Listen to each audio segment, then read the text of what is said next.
మీనరాశి ఎలా ఉండబోతుంది 2026 సంవత్సరంలో? చివరి రాశి మీనరాశి. వీరికి 50% శుభ ఫలితాలు గోచరిస్తున్నాయి. అంటే మనం ఫస్ట్లో అనుకున్నట్టుగానే 12 రాశులకి గురుబలం ఈ సంవత్సరం ఏదో ఒక సమయంలో వస్తుంది. కాబట్టి అది ఒక అదృష్ట విషయంగా మనం చెప్పచ్చు. ఇక్కడ ఈ సంవత్సరం ఏలినాటి శని జన్మరాశిలో ఉన్నది. అలాగే మొదటి దశలో ఖర్చులు పెరగకుండా జాగ్రత్తలు పడాలి. అంటే జన్మరాశిలో శని ఉండడం వల్ల కాస్త ఆరోగ్యం కూడా జాగ్రత్తగా చూసుకోవాలి. అదేవిధంగా మానసికంగా ఉత్సాహం తగ్గకుండా చూసుకోవాలి. నిరుత్సాహాన్ని కలిగించేటటువంటి సంఘటనలకి దూరంగా ఉండాలి. చాప కింద నీరులాగా మనకి ఇబ్బంది పెట్టేవారు ఉంటారు, మన పక్కనే ఉంటారు, ఎక్కడో అవసరంలా మన పక్కనే ఉండి ఎప్పుడు నెగిటివ్ని ఏం చేస్తారా నువ్వు ఏంద్రా అది అనేటటువంటి ఒక డిప్రెషన్ టాక్స్ ఎక్కువగా మాట్లాడుతుంటారు. నీ వల్ల ఏమవుతుంది, వాడు కొద్దిగా సాధించాడంటే అది నీ వల్ల కాదులే, అది ఎవడో సహకారం వల్ల నీకు వచ్చింది, అయితే వాడిని గుర్తించరు, డిస్కరేజింగ్గా మాట్లాడతారు.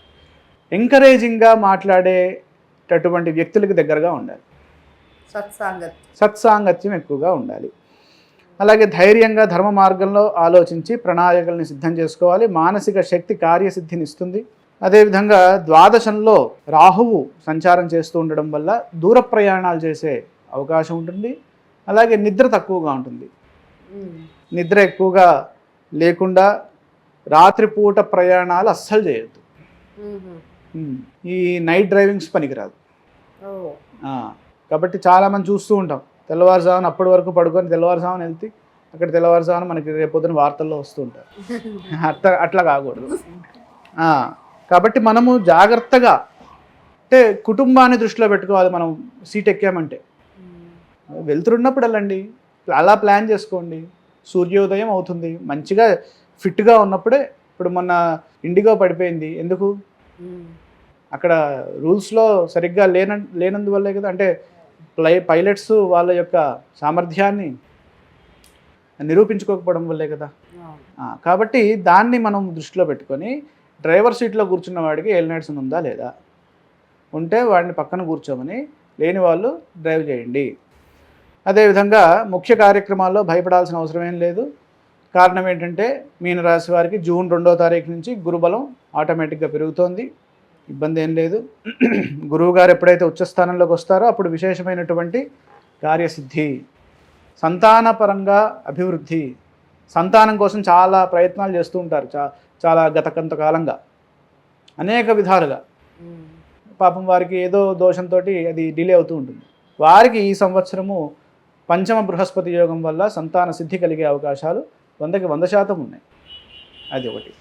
తర్వాత జూన్ 2 నుండి అక్టోబర్ 31 వరకు చాలా అనుకూలమైన కాలము.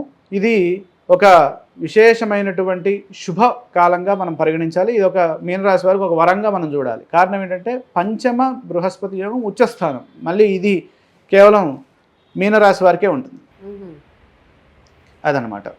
ఈ సమయంలో మీ బుద్ధిబలం పెరుగుతుంది, శ్రేయోదాయకమైనటువంటి భవిష్యత్తు లభిస్తుంది. ఈ సమయంలో తీసుకునేటటువంటి నిర్ణయాలన్నీ ఫలిస్తాయి. కారణం ఏంటి? పంచమం ఆలోచన స్థానం, బుద్ధిబలం బాగా పనిచేస్తుంది, నిర్ణయాలు లక్ష్యాన్ని చేరే విధంగా ఉంటాయి. విద్యార్థులకు ఆశించిన ఫలితాలు సాధిస్తారు, శ్రమ ఫలిస్తుంది, విజ్ఞానవంతమైనటువంటి విద్య లభిస్తుంది. ఇక చివరి భాగంలో, సంవత్సర చివరి భాగంలో 6వ రాశిలోకి గురువు సంచారం చేస్తూ ఉంటారు. కాబట్టి ఈ షష్ఠ స్థానంలో గురుబలం తగ్గుతుంది కనుక ఈ సమయంలో జాగ్రత్తగా మనము నిర్ణయాలు తీసుకోవాలి. షష్టం అంటే మనకి దాయాదుల వల్ల వచ్చేటటువంటి ఇబ్బందులు కూడా ఇక్కడ 6వ రాశిలో చెప్తారు. దాయాదులు అంటే బంధువుల వల్ల వచ్చేటటువంటి ప్రెషర్, అలాగే శత్రువులు, రోగాలు, రుణాలు, ఇవన్నీ ఈ ప్రెషర్స్ లేకుండా చూసుకోవాలి. కేతువు 6వ ఇంట్లో ఉండడం వల్ల శత్రువులపై విజయం సాధిస్తారు. శుభప్రదమైన ఫలితాలు కేతువు ప్రసాదిస్తున్నారు. ఈ సంవత్సరం మొత్తము మీనరాశి వారు ఏలినాటి శని ఉంది కాబట్టి తప్పనిసరిగా శని ధ్యానం చేసుకోవాలి, ఆరోగ్యాన్ని కాపాడుకోవాలి. అలాగే ద్వాదశంలో ఉన్నటువంటి రాహు అనుకూలంగా లేరు కాబట్టి రాహు ధ్యానం చేసుకోవాలి. ఇలా చేసుకుంటే మీనరాశి వారికి బంగారు భవిష్యత్తు 2026లో సిద్ధిస్తుంది.